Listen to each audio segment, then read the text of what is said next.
Hey guys, welcome back to the channel for episode 11 of the Drawback Chess Speedrun. If you have not watched this series before or you forgot, in this series I play the variant Drawback Chess, which is basically normal chess, but each player has a drawback that their opponent does not know. And there are some crazy drawbacks here, like, let me find one, Bloodthirsty. After the first 3 turns, if you go 2 turns without capturing, you must capture on the third or lose, and stuff like that. So normally I play 3 or 4 games in these videos, and I try to win as much as I can while explaining my thought process. So with that, let's get started with game number 1.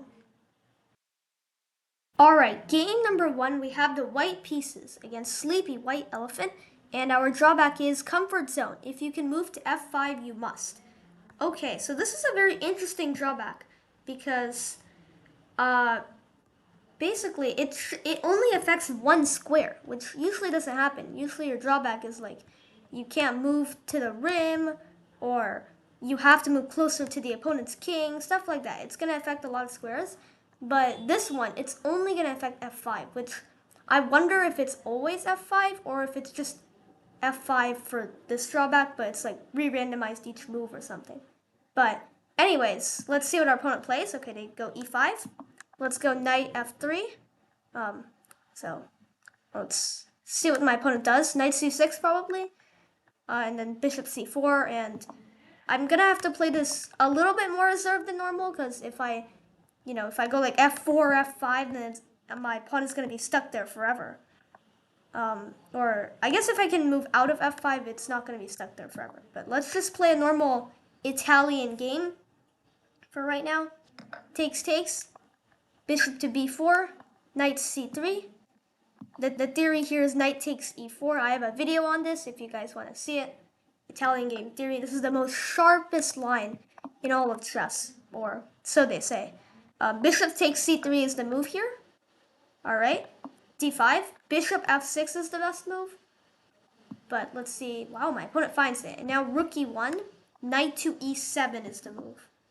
Dang, they actually know the theory for all of this. Okay, wow. This is like very cutting edge theory. Bishop g5, knight g5, castles, queen to e2. This is the theory. This is what I've learned. 14 moves in. We are still in the opening phase. And queen e2 is the move. Most people go rook to e8. And then I think, or knight g6. And then I go rook e1. Putting more pressure. And it's kind of like playing a gambit. You're down a pawn, but you have a lot of piece activity that's going to take black at least 1 to 2 more moves to, have the same activity. So we get queen to f6 targeting this pawn. I think I will just move it and defend. And so far, my opponent's playing pretty normal chess, so I wonder what their drawback is, because I guess my drawback is not that hard either. It's just if you can move to f5, you have to, but luckily I have no pieces that can move to f5. And I don't plan on ever having any to be. So far, we're just playing normal chess. But there isn't a whole lot of drawbacks that just allow you to play normal chess. And I just realized I hung this fork. Okay, that was not the best idea ever. But I didn't have anywhere else to move my bishop. I mean, I guess I could have gone to d3 was an option, but I didn't see that. So now we are just down a piece. But, whoa, what?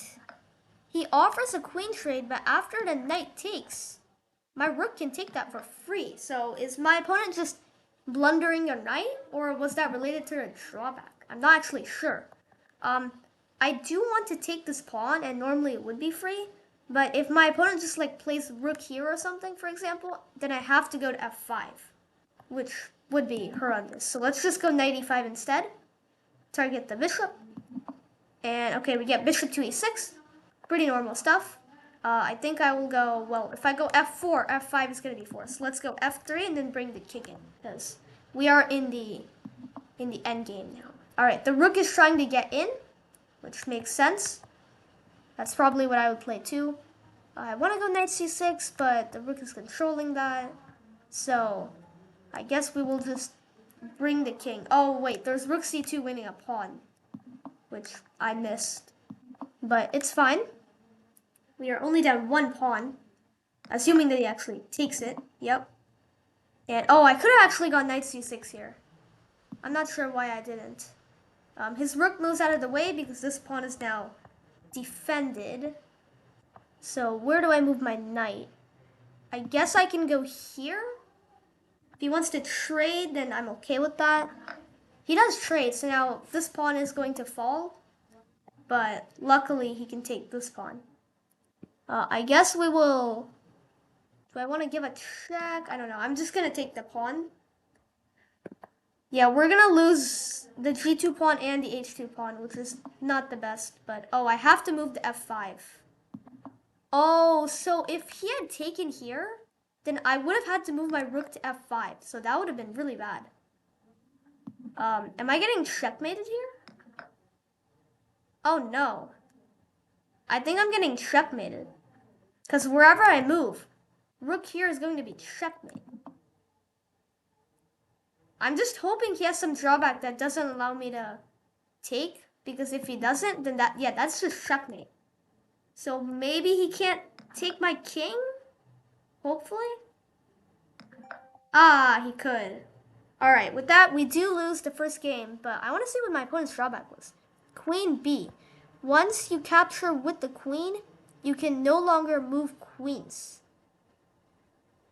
That is really easy.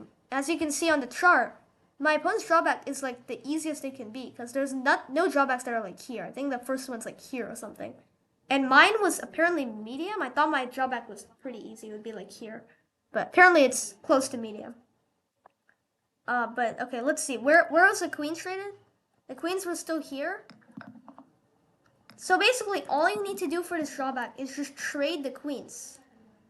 Oh, so the queen never actually captured. So from here on out, he can just play normal chess, and I have to move to f5 drawback. All right, anyways, with that, we do lose the first game. Let's go and move on to game number 2.